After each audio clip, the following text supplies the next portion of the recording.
Cabin mate 24 hours study hall and work space mobile app download చేసుకుని ఇప్పుడే మీ cabin book చేసుకోండి.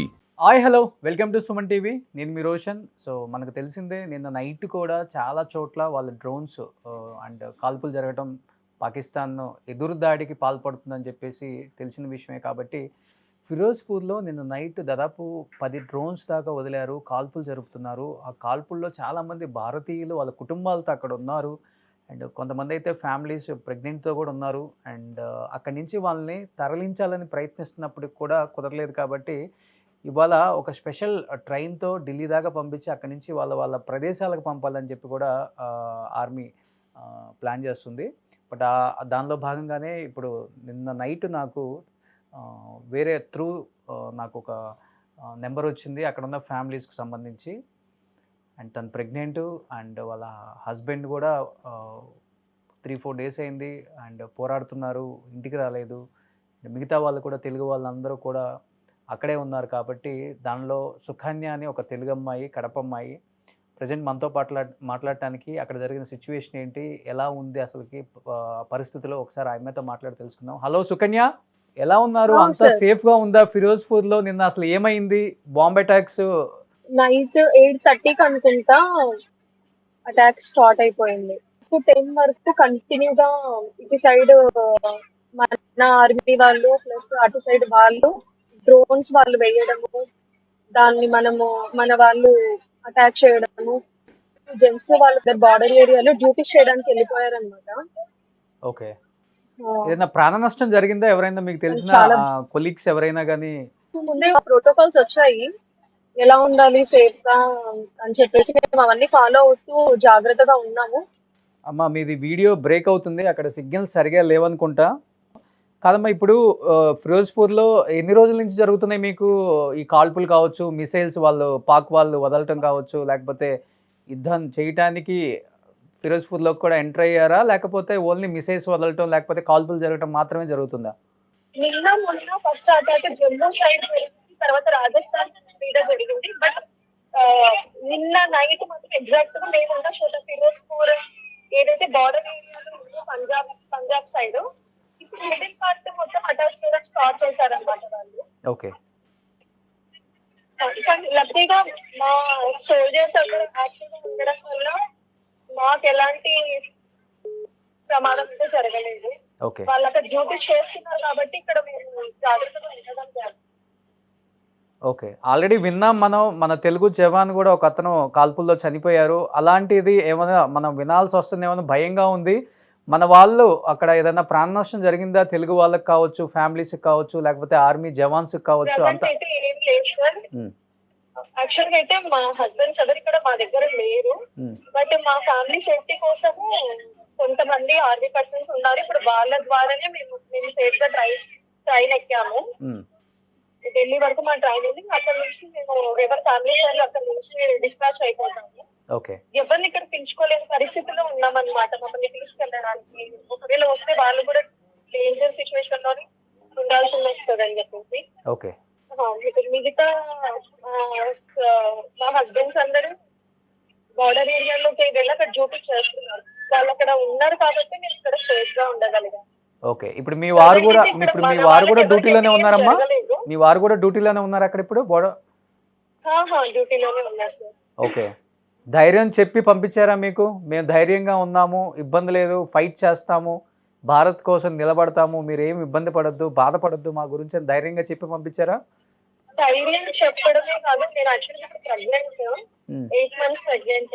నాకు అనిపిస్తుంది నేను కూడా మీతో పాటు వస్తాను, ఎంతో కొంత స్టాండ్ అయ్యి మీకు హెల్ప్ చేస్తాను, ఏదో మాకు వచ్చినంత వరకు. నాకు చాలా ఇదిగా ఉంది వదిలిపెట్టి వెళ్ళాలంటే. అసలు మా పరిస్థితి ఎలా ఉందంటే ప్రతి ఒక్క వైఫ్ ఏడుస్తున్నారు సార్. 1 week అయిపోయింది. సివిలియన్స్ కి ఈ పెయిన్ తెలియదు అనమాట. ఎవరైతే బార్డర్ ఏరియాలో డ్యూటీ చేస్తున్నారో వాళ్ళ పేరెంట్స్ కి, వాళ్ళ వైఫ్ కి, వాళ్ళ పిల్లలకి తెలుసు అంటే క్రిటికల్ సిచ్యువేషన్ లో ఉన్నామనేది. ఏ క్షణంలో ఏం జరుగుతుందో తెలియదు, వాళ్ళు ఏ టైంలో అటాక్ చేస్తున్నారో కూడా తెలియదు. ఓకే.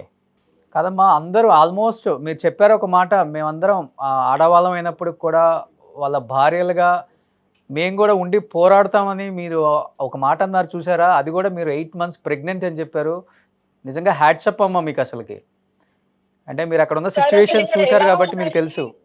అటాక్ జరుగుతున్న సిచ్యువేషన్ చూస్తుంటే అసలు మాకు మాకు మా పిల్లలు ఉన్నారు కాబట్టి మేము ఇంటికి వెళ్ళాలనుకుంటున్నాము సేఫ్ గా. మా హస్బెండ్స్ కూడా మేము సేఫ్ గా ఇంటికి వెళ్ళిపోతే వాళ్ళు అక్కడ పీస్ఫుల్ గా వర్క్ చేసుకోగలుగుతారు. ఫ్యామిలీ మీద భయం లేకుండా ఉంటదని చెప్పేసి మమ్మల్ని అందరినీ డిస్పాచ్ చేసేసారనమాట. ఓకే. అసలు మేము సెండ్ ఆఫ్ చెప్పడానికి కూడా వాళ్ళ పక్కన లేదు. అసలు ఇక్కడ నుంచి దాటుకొని వెళ్తుంటే మేము వెళ్తాము సేఫ్ గానే ఉంటాము. వీళ్ళు ఇది ఎన్ని రోజులు పడుతుంది, నెల పడుతుందో, 2 నెలలు పడుతుందో, 3 నెలలు పడుతుందో, ఇంటికి ఎలా వస్తారో కనీసం వెళ్ళిన వాళ్ళు సార్ తింటున్నారా తినట్లేదా మాకు కాల్స్ కూడా లేవు అసలు వాళ్ళ సైడ్ నుంచి.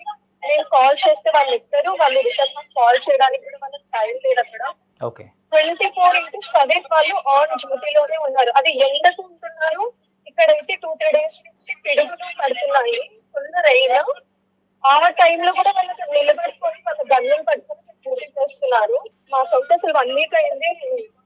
పిల్లల కోసం మేము స్ట్రాంగ్ గా ఉంటున్నాం. మేము వీక్ అయితే పిల్లలు ఏమైపోతారా అని చెప్పేసి వాళ్ళని తలుచుకుంటేనే అసలు చాలా బాధగా ఉంటుంది. ఓకే. ఎన్ని రోజులైందమ్మా మీ వారిని చూసి మీరు? 5 డేస్ అవుతుంది సార్. 5 డేస్ అయింది. సో 5 డేస్ నుంచి ఫోన్ లేదు, కాంటాక్ట్లో ఎవరు లేరు. ఒకవేళ ఫోన్ చేసినా లిఫ్ట్ చేయట్లేదు. అంతా కూడా వాళ్ళు 24/7 వాళ్ళు చేస్తే జస్ట్ ఒక 2 మాటలు మాట్లాడుతున్నారు. నేను బాగానే ఉన్నాను, మీరు టెన్షన్ తీసుకోవద్దు. ఓకే.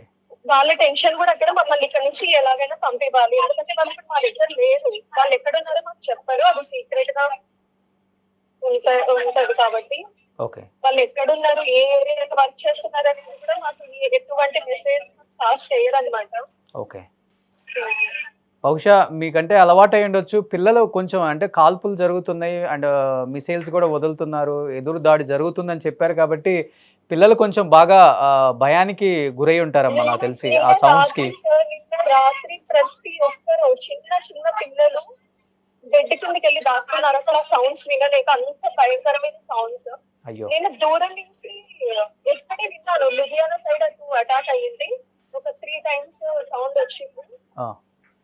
కానీ నిన్న జరిగింది మాత్రం మేము ఉన్న చోట జరిగింది. కంటిన్యూగా ఒక 1 hour వరకు ఇటు సైడ్ మన వాళ్ళు అటాక్ చేస్తున్నారు, అటు సైడ్ వాళ్ళు అటాక్ చేస్తున్నారు. నేను నా కళ్ళతో ఇట్లా మా కోటర్ పై నుంచి 6 drones వెళ్ళడం చూసాను. మళ్ళీ అది అక్కడే పేలిపోవడం కూడా చూసాను. అసలు ఆ సౌండ్స్ ఎంత భయంకరంగా ఉన్నాయంటే పిల్లలు అయితే అసలు అన్నం కూడా తినలేదు ఆ భయంతో. అమ్మ మనం వెళ్ళిపోదామని ప్రతి ఒక్కరు అలానే ఏడుస్తున్నారు. హస్బెండ్స్ లేకపోవడం వల్ల మేము ఒకరికొకరు ఒకే కోటర్లో పిలిపించుకొని అందరం ఒకే చోట ఉన్నాం నైట్ అంతా సేఫ్ గా. ఏ క్షణంలో ఏం జరుగుతుందో తెలియదు. అంటే మిమ్మల్ని బంకర్స్ కి తరలించారా ఈ 3-4 డేస్, లేకపోతే మీరున్న మీకు ఇచ్చిన క్వార్టర్స్ లోనే ఉండాల్సి వచ్చింది అసలుకి? మేము క్వార్టర్స్ లోనే ఉన్నాము. మాకు అన్ని విధాలుగా మా ఫెసిలిటీస్ మాకు ఉన్నాయి. కొంతమంది ఇక్కడ ఉన్నారు మాకు సెక్యూర్ గా. బయట వాళ్ళని ఎవరిని అలో చేయట్లేదు, మమ్మల్ని బయటకి వెళ్ళనివ్వట్లేదు అనమాట. మాకు కావాల్సిన కొన్ని ఏదైతే తినడానికి పాలు అలాంటివి ఉంటే అవన్నీ వాళ్ళే మాకు జాగ్రత్తగా చూసుకున్నారు. లోపల ఉన్నంత వరకు మాకు ప్రాబ్లం అనిపించలేదు. బట్ జరిగింది కూడా అటాక్ లోపలే.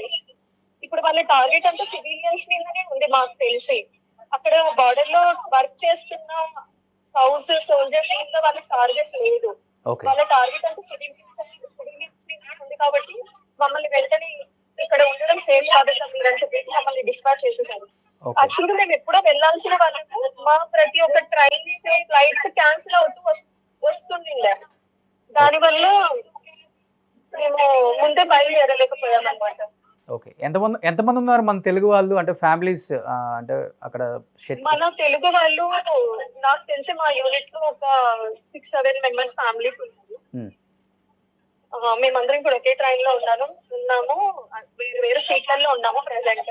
ఓకే. అందరం బయలుదేరుతున్నాము. సో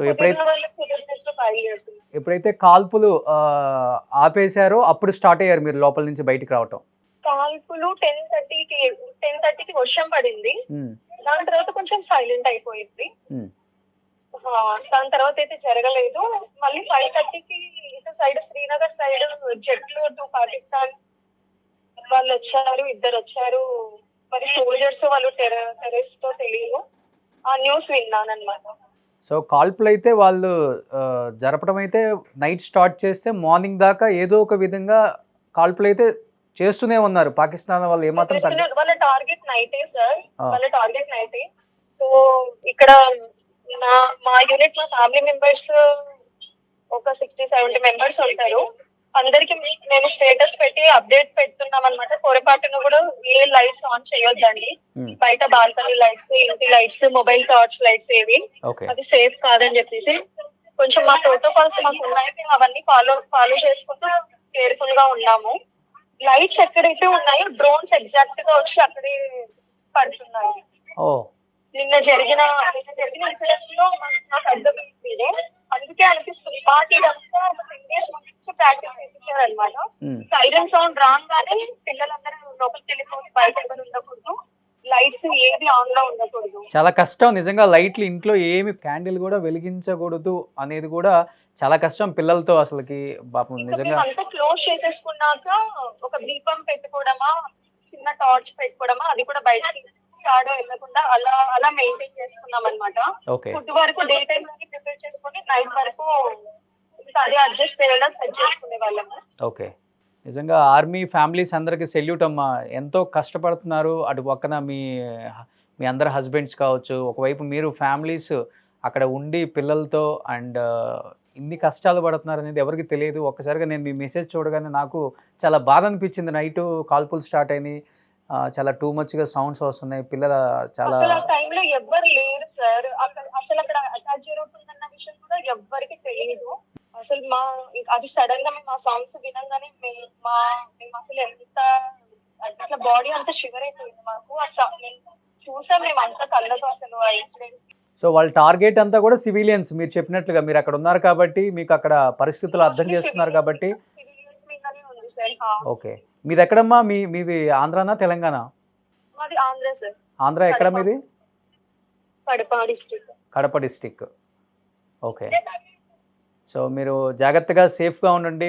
8 months ప్రెగ్నెంట్ అని చెప్పారు. ఒక బాబు ఉన్నారు కదా మీకు కూడా? సో 8 months ప్రెగ్నెంట్ అని చెప్పారు. చాలా ధైర్యంగా ఉండండి. ఈ టైంలో చాలా ధైర్యంగా ఉండాలి. అండ్ ఏ బ్యాడ్ న్యూస్ మనం వినకూడదనే కోరుకుంటున్నాము. అందరూ కూడా చాలా గట్టిగా పోరాడుతున్నారు భారత్ కోసం. దానిలో మీరు కూడా భాగం అని చెప్పుకోవచ్చు చెప్పాలంటే. చాలా హ్యాపీగా ఉండండి అమ్మా. ఇప్పుడు మనం అందరం ప్రే చేయాల్సింది ఇది. మన వాళ్ళకు ఏ ప్రమాదం జరగకూడదు. అందరూ సేఫ్ గా ఉండాలి. అందరూ అదే కోరుకుందాం. ఇరువైపులా ప్రాణ నష్టం జరుగుతుంది. పీస్ఫుల్ గా ఇదంతా సాల్వ్ అయిపోవాలి.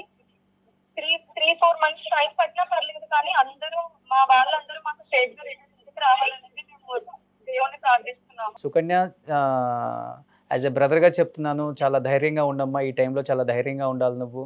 నెక్స్ట్ మంత్ డెలివరీ ఉండొచ్చు మీకు. మీ పేరెంట్స్ చాలా హ్యాపీగా ఫీల్ అవుతుంటారు. ఎందుకంటే మీరు బ్యాక్ వస్తున్నారు. ఈ టైంలో చాలా ఇంపార్టెంట్ తల్లిదండ్రుల దగ్గర ఉంటాం మీరు. మిగతా ఫ్యామిలీస్కి కూడా చెప్పమ్మా, ఒకసారి కన్వే చేయి. అందరినీ ధైర్యంగా ఉండమని చెప్పండి. మన వాళ్ళకి ఏమి కాదు, అందరూ ఎదిరించి పోరాడి నిలిచి భారత్ జెండాని ఎగరేస్తారు. అంత టాలెంట్ ఉంది. సో అదే జరగాలని మనస్ఫూర్తిగా కోరుకుందాం. జై హింద్, జై భారత్ అమ్మ. Thank you so much Sukanya. జై హింద్.